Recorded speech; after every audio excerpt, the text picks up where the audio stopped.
Information shared on the following program is for general information purposes only. It does not constitute legal, tax, investment, or other advice, nor is it intended to recommend any particular investments, products, or financial instruments. Always seek advice from your financial advisor, attorney, or accountant with regard to investment, legal, or tax questions. Welcome to the only show in the country dedicated to helping savers worry less about money, the WorryFree Retirement, with your host, retirement specialist, and six-time author and fiduciary, Tony Walker.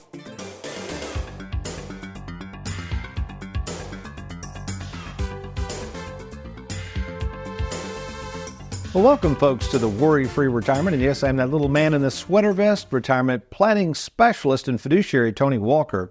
And in case you're just now joining us, we are in part 3 of a brand new 4-part series entitled The 4 Ds That Can Wreck Your Retirement.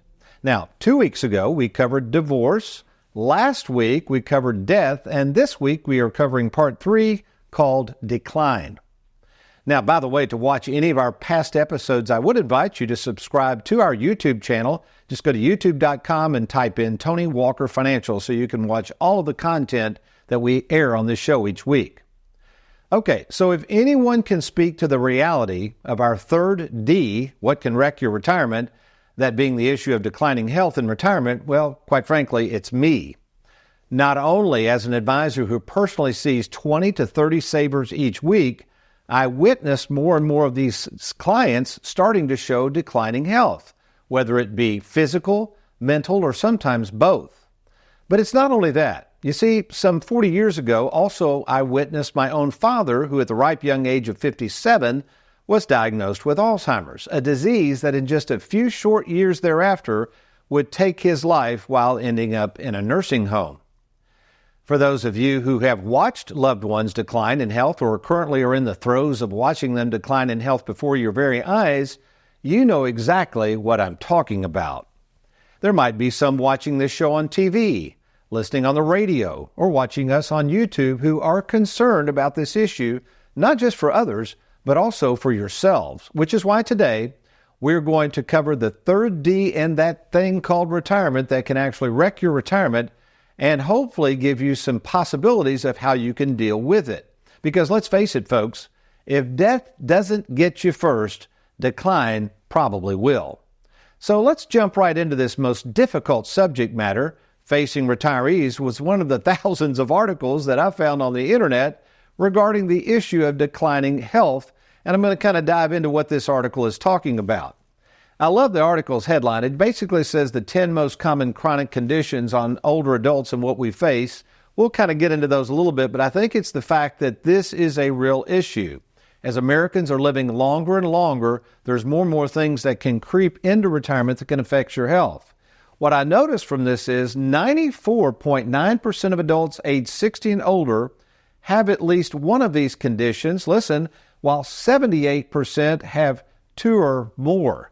Folks, this is a big deal, and depending on your age, whether it's yourself or maybe you're dealing with parents or loved ones who are hitting this, assuming you're dealing with this at all, declining health, okay, we understand how this works, and we understand also from a financial standpoint how the assets you own will be affected both during your lifetime and how to distribute these assets at your death.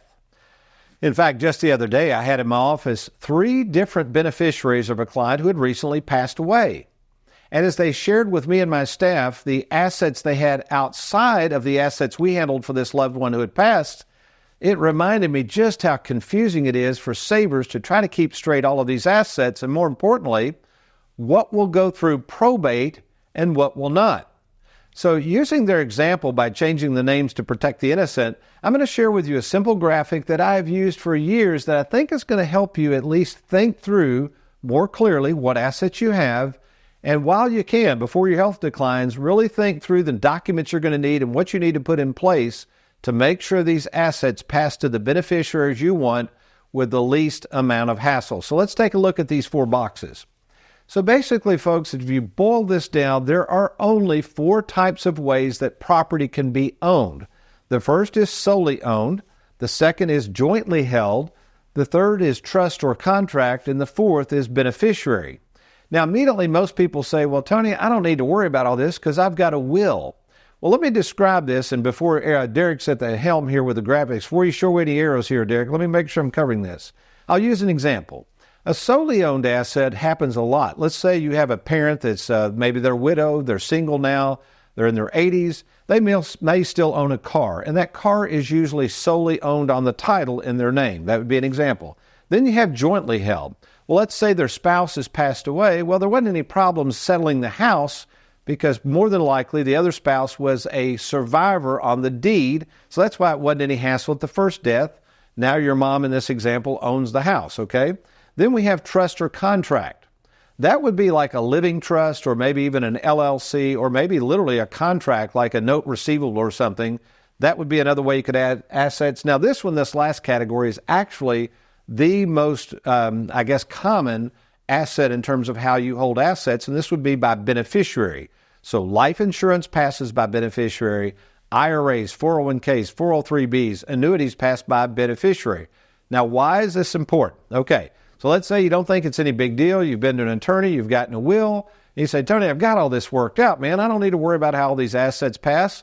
I've got my wife, or I've got my husband, or partner, or child is named in the beneficiary through my will.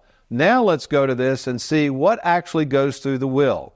Solely owned assets certainly go through the will. What about jointly held assets? No.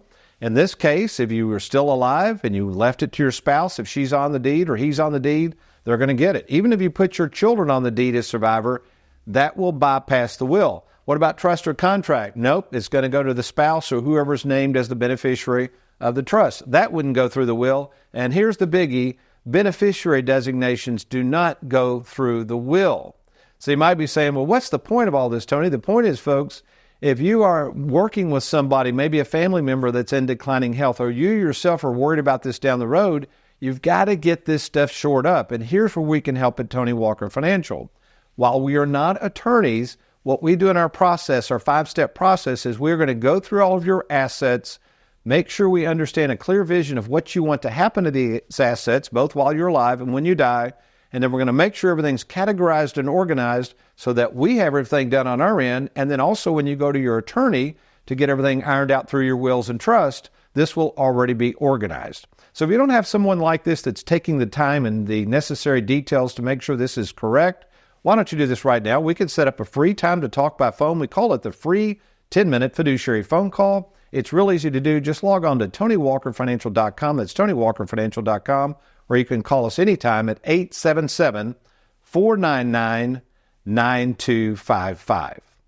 Well, speaking of documents and heading over to your attorney for some legal stuff, what are the main documents that I see that most savers need to have in place before they hit this issue of declining health? I'm Tony Walker. Stay tuned. I'll be right back.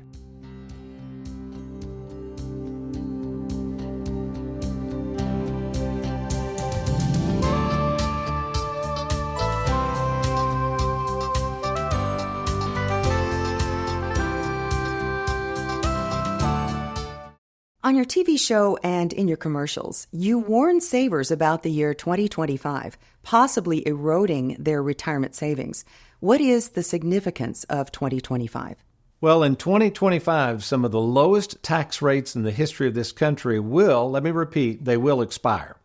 And while nobody can predict what Congress is going to do when they expire, most experts, including myself, feel that the easiest thing to do is for Congress to just simply let them roll back to the 2017 rates, which means for those with at least $250,000 in retirement assets, you're going to be paying more in taxes, which is why I encourage people to contact us before 2025. In other words, get a game plan in place now to see how we can reduce taxes now versus waiting for them to go up later. With these current low tax rates expiring in 2025, what can savers do now to prepare for them possibly going up in the future? Well, first and foremost, you have to have a written game plan in place before rushing to strategies pitched by the financial world to save on taxes. But there's lots of options we can explore with savers, things like Roth conversions. There's something called qualified charitable distributions or QCDs, accelerating distributions now by staying in lower tax brackets, and even gifting money to family members now rather than waiting to leave it to them after you die. So we can assist savers in thinking through their options now rather than putting off those tax rates and potentially higher rates in the future. Welcome back to Fun Facts. I'm Trey Juergens, full-time fiduciary here in the Louisville office. And I'm Wes Walker, fiduciary in Louisville and Lexington. So today, Wes, we're going to talk about mutual funds versus ETFs. And they're very similar in some ways, but there's a few things, especially in retirement planning, that we like them for. Number one, flexibility. Number two, the cost. And number three, liquidity. Could you speak a little bit to those three things? Sure. So mutual funds and ETFs are very similar in nature. All that they do is they just track a basket of stocks or bonds. So, they might be a broad-based index like the S&P 500, or they might have more active kind of mutual funds and ETFs, that sort of thing. But at its bare minimum, all it is just something that tracks an index or a basket of other stocks and bonds. So the differences between them, though, is that mutual funds trade at the end of the day. So they're very good for someone who's got a long time horizon. They're just going to put the money in and leave it for a few years or something like that. They're not worried about trading it during the day. ETFs, on the other hand, can be traded during the day. So if you were doing day trading or something like that, you could get in, get out, but they offer a lot of liquidity. And that's why sometimes we'll use those for people's portfolios, if we needed to get out real quickly. Not that we're doing a lot of day trading, but it is good to have that flexibility. Sure. Well, that sounds good. Thanks, Wes. Tired of the financial world chasing after your money? Dinner, seminar invitations, annoying pop-up ads on your computer from out-of-state advisors? It all adds up to confusion. There is a better way. Meet in person with nationally recognized retirement specialist Tony Walker. Tony's personal one-on-one approach has helped thousands of savers worry less about money, and best of all, Tony's right in our own backyard. Don't leave your retirement to chance. Make the short drive to meet in person with Tony now. To get started, simply log on to TonyWalkerFinancial.com. Welcome back to the WorryFree Retirement. We hope you've enjoyed the segments we've done on this series of the 4 Ds that can wreck your retirement. In case you're just now joining us, we are dealing with health decline. That could be mental or physical, but I'm sure some of you can relate to this topic quite a bit. Now, if you're sitting there thinking, most people I meet with, really when I say, what are your plans for your estate? Do you have wills in place? Most people admit no, or they'll say, well, Tony, yeah, we do, but I think they're like 20 or 30 years old. So we call that being outdated. So I'm assuming a lot of you sitting there either do not have the proper legal documents in place to deal with declining health and eventually death, or they're outdated and you really need to get back with an attorney. Keep in mind what I'm going to share with you. We are not attorneys. Now, we lay out everything financially, but you have to go to your attorney to make sure that the documents you're putting in place are right for you. Again, we are not attorneys. But let's take a look at the main documents I see that I think every saver should consider having. First of all is a simple will. Now, folks, I'm not opposed to trusts, but I think trusts can get very complicated. In my opinion, many of you are taking out a lot of these trusts. They're unnecessary. Earlier in the program, we talked about the 4 types of assets that are passed. If you've got a home and let's say $20,000 in the bank and a $500,000 401k, quite frankly, in my opinion, you don't need a trust unless there's some extenuating circumstances with children or grandchildren or something like that. You're just making things too complicated, but you do need a simple will to make sure if there's something you forgot, we make sure we know who's going to get what if you forgot to name a beneficiary or something like that. So you need a simple will. Number 2, healthcare related documents. This is a biggie. An attorney can fill you in on this, but there's more and more documents that you might have to have in place should you or a loved one go into the hospital before medical attention can be given to you under various circumstances. These healthcare-related documents will help spell that out so people will know whether they should resuscitate you or all these things that can come up. Medical conditions worsen. So again, you might want to figure out who's going to be assigned to make those tough decisions related to your health. A living will. I hate to say this, I just call this a pull the plug on your will. Many people worried about someone sustaining their life past a period of time where they don't want to be alive. But if you're hooked up to a ventilator or something and that's not what you want, but there's nothing in writing, more than likely somebody's not going to make that call and just unplug the cord, so to speak. So I'd highly suggest you consider a living will as well. And finally, boy, this is an important document. I can't tell you how important this is anymore. It's called a durable power of attorney. It needs to be durable, meaning it takes advantage of the fact that you become disabled, medically unable to act on your behalf, cognitively impaired, or there is somebody that, especially people in retirement as they get a little older, They just want them to have the ability to handle financial issues on their behalf. At Tony Walker Financial, we highly recommend all of our clients have somebody appointed that has a durable power of appointment. So again, if they did call in, they could help and we could provide financial information. This even accounts for spouses. Depending on accounts, how they're set up, if a spouse calls in and wants to know information on another spouse's account, in many cases, we cannot disclose that information unless we have a durable power of attorney. Now, there's a caveat. These things can be kind of dangerous because remember, you are giving somebody that power. So you might want to have more than one person that can check the other person for this power. I've seen a lot of crazy things happen in the past 40 years. So to spell out the potential, drama that can ensue with or without a durable power of attorney, I thought we would turn it over to our own Mandy Houchins in our Bowling Green office, who works with durable powers of attorney and assists our clients all the time. Hello, I am Mandy Houchins, and I am in charge of the service department here at Tony Walker Financial. One of the most recent concerns we have for our clients is obtaining a power of attorney or POA document. A power of attorney authorizes someone else to handle certain matters such as finances or healthcare on your behalf. If a power of attorney is durable, it remains in effect even if you become incapacitated for any reason. We highly recommend you consult an attorney for further information before establishing a power of attorney. And as always, if we can be of help, feel free to reach out to us here at Tony Walker Financial. Thank you so much, Mandy. So folks, if we can be of help to you, why don't you take advantage of logging on to TonyWalkerFinancial.com or call us anytime at 877-499-9255. We'll be right back.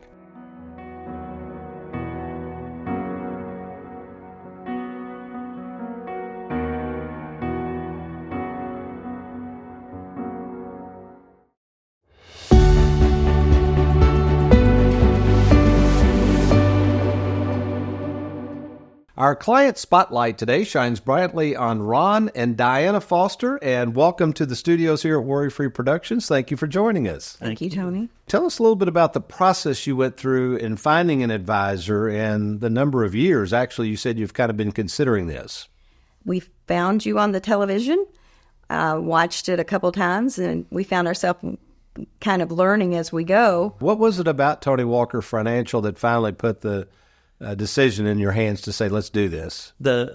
Who we talked to before wasn't really a good fit. Coming here, this was our home. Yeah. Gave us the tools and things to help us understand the process and become comfortable with this choice. And Ron said it best, it was a good fit because we felt like our investment money, our hard-earned dollar, could be put into different buckets that were more secure for us in the future. Would you describe, if you don't mind, I'm very proud of the staff here, as you know, the feelings you've had in terms of working with the staff and the ease of the staff. Any comments about that so far? From the time we walked in the door, everyone here, it was an easy process for us to come in and get to know everybody. And when we left, we talked about it. It was an easy choice to make. We were still getting the tools necessary to understand the process, and that was sent home with us as well. So when we decided this is a good fit, Ron said, this is where I feel comfortable in making sure my money for the future is secure. Well, good. Well, we're glad to have you on board and look forward, hopefully, to many years of serving your retirement needs. So thank you, Fosters. Thank you very much, Tony. You're welcome. Looking for an advisor you can trust? Schedule your free phone call with Tony at TonyWalkerFinancial.com or call 1-877-499-9255. Tired of the roller coaster ride of the stock market? Let Tony Walker show you how to smooth out the ride with your money. Log on to TonyWalkerFinancial.com and let's get started. Welcome, sports fans, to one of the most anticipated new events in these 40th Olympics. I'm Bill Swanson, along with commentator Jim Swanson. No relation, of course. So, Jim, the Olympics has some great events, but I think we can all agree that the most watched event is the synchronized swimming. For sure, Bill. For me personally, it is the highlight of the Olympics. That's right. And with the inclusion of more and more new events at this year's Olympics, the most anticipated new event is the Granddad-Granddaughter Synchronized Swimming Competition. That's right, Bill. After years of studying details of synchronized swimming, local financial advisor Tony Walker decided to compete for gold alongside with his aquatically gifted granddaughter, Scout. These two are a dynamic duo, ready to test their waters against their rivals from Bulgaria and Mesopotamia. Well, Jim, at least we know that each team will medal, that's for sure. So, Jim, let's get right to it with our first performance by Team USA.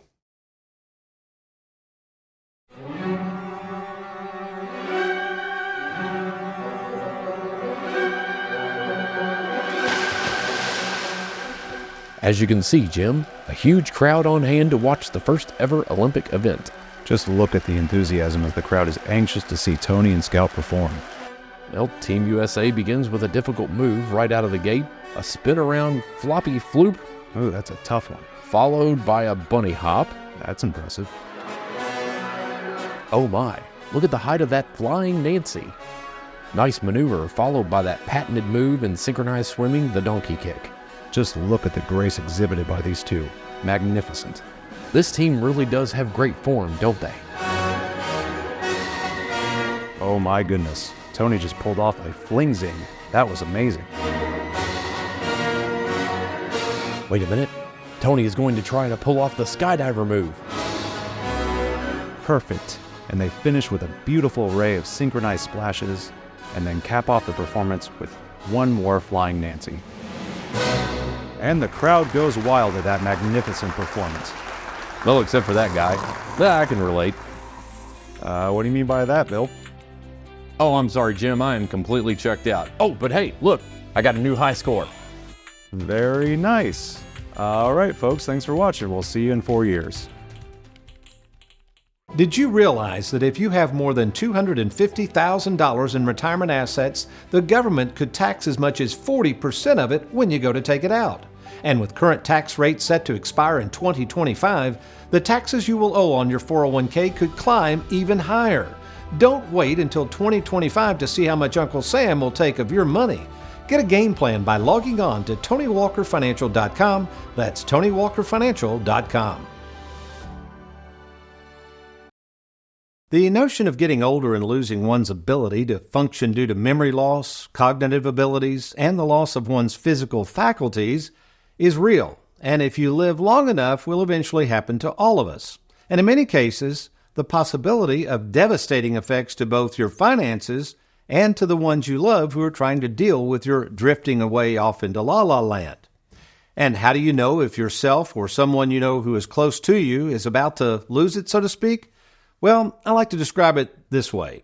It's one thing to forget where you left your car keys. It's all another thing to forget where you left your car. And while most people say that their greatest fear in retirement is running out of money, I tend to think that if we are all hooked up to a lie detector, we'd say that our greatest fear in retirement is losing our ability to care for ourselves and instead must rely on others to do the caring for us. In my practice, I have met with hundreds of savers each year, and there are usually two parties affected by declining health: the person who is actually declining and the person who pays a cost of trying to assist the one in the declining mode. This can either be the spouse who is attempting to provide the assistance, or in more and more cases I witness, the adult children. Two examples of this: just the other day I met a prospective couple who was a few years younger than me. After asking each of them if their parents were still alive, the wife quickly said, with a sad voice, "I lost both my parents recently within a few weeks of each other." Surprised, I asked, "Well, what happened?" She said her mother, who had suffered from Alzheimer's, finally passed, but during those years her dad was taking care of her in their home. And immediately after she passed, her father took a fall and went downhill and died shortly thereafter. Another example of a couple I met with, a nice couple about my age actually, one of which had just retired, and instead of traveling the world, guess what? They're staying at home taking care of aging parents. Her aging mother lives with them now, and his aging father as well. Now that's what I call an impressive set of adult children who are willing to make the kind of sacrifice for their parents. Yet it's the reality of living longer, you see, my friend, growing older and watching ourselves and our loved ones decline and realizing this is just a part of life. And unless we die a sudden death, more than likely we will all begin to decline in some form or fashion, which to me, the reality of getting older and declining is a good thing, because it allows us to see the frailty of life and how we are all in need of a Savior, someone who can assure us that no matter what happens to us, no matter how much we might one day be a burden to our adult children, and no matter how hard it is for those adult children to be patient and take care of their parents who are declining before their very eyes, we will all end up in the same place. In fact, the Bible says that from dust we came, and to dust we shall all return. But it's speaking about our bodies, these bodies that all begin to decline in age. But what about our soul, and what about our spirits? Do they decline as well? And the good news is, no. In fact, if you are a follower of Jesus Christ, you are assured that no matter what happens to your mind and your body, your soul and spirit is secure. In fact, when we eventually die and they pat you with that shovel, the Bible says that our spirit will return to the Lord and our soul will rest until He returns to us. In my humble opinion, in 1 Thessalonians 5:23, I truly believe that our soul and our spirit are not the same thing. 1 Thessalonians 4:14 through 16 talks about this, that our soul is who God made us to be, and that's the cake, if you will. And then He gives us this spirit, I call that the icing on the cake. And then we got this body, well, that's no more than the aluminum foil wrapped around the cake. It's nothing more than a temporary shell, or as the Bible puts it, your body is like a jar of clay, and one day this earthen vessel we call our bodies will need to be tossed aside. So assuming you are that one who is in declining health or the provider of someone who is, remember the words of Scripture. We're in 1 Thessalonians 5:18.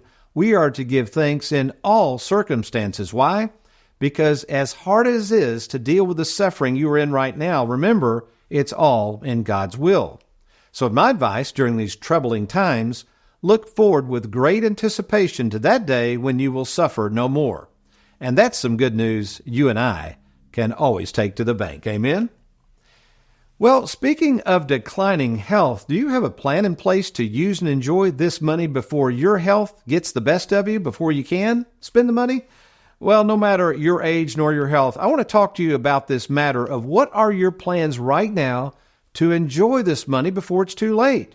And guess what? We can have this conversation and it's absolutely free. We call it the free 10-minute fiduciary phone call. And here's how easy it is for you and I to speak by phone. Just log on right now to TonyWalkerFinancial.com. That's TonyWalkerFinancial.com. And when you get there, click on that little Let's Get Started button. We'll arrange the phone call, and then if it merits, if I need to meet with you in person, I'll be happy to do so at no cost or obligation. We can do that at either our Bowling Green, Louisville, or Lexington, Kentucky offices. Internet not your thing? No problem. Call us anytime at 877-499-9255. Well, that's all the time we have for today. Next week, part 4 of our series on what can wreck your retirement. But you remember, between now and then, if all else fails, you be worry-free and you make it a good one.